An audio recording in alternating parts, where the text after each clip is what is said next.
Ухтинские общественники собирают новогодние подарки для детей из зоны проведения специальной военной операции. Акция стартовала в начале ноября и постепенно охватывает все муниципалитеты Коми. Собранные подарки отправят с волонтерами из Сыктывкара в начале декабря. Подробности у Виктории Науменко. У всех детей должен быть праздник, уверены ухтинцы. Именно у местных активных горожан возникла идея в преддверии Нового года порадовать маленьких жителей городов в зоне специальной военной операции. Возможно, у ребят эти подарки будут единственными в этом году. Идея быстро распространилась в соцсетях. К ней присоединились общественные организации, предприятия и молодежный совет Ухты. Объединились, съездили на базу, купили подарки, необходимые карандаши, согласно списку, и сейчас вот передадим.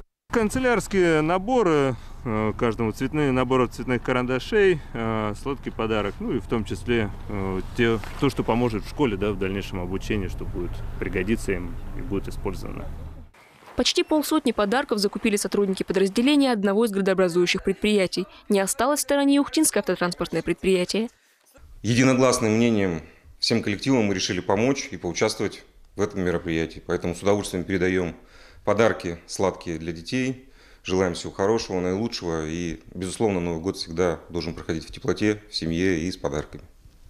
Помог и один из сетевых магазинов промышленных товаров. Ранее у прилавка организовали корзину добра по сбору гуманитарной помощи бойцам, а теперь и подарков детям. Покупатели покупают товары, которые хотели бы посылать нашим ребятам в помощь, и складывают в корзину добра. Мы начали с сотрудников, а потом решили, почему бы нет, можно ведь всем городом помочь. Покупателей у нас много постоянно. Акция стартовала в начале ноября. За первые 10 дней собрали около сотни подарков. Теперь акция вышла за пределы Ухты. К ней присоединились жители всей республики. Подарки присылают из Троицко-Печорского района, Сосногорска, Усинска. Одна из активных участниц Сыктывкаре к каждому подарку готовит раскраску. Поэтому организаторы просят прикреплять к каждому набору и цветные карандаши. Уже собрано свыше 200 подарков. В начале декабря их отправят вместе с группой волонтеров, которые поедут в Лисичанск из Сыктывкара. Виктория Науменко, Павел Лагутин, телеканал Юрган, Ухта.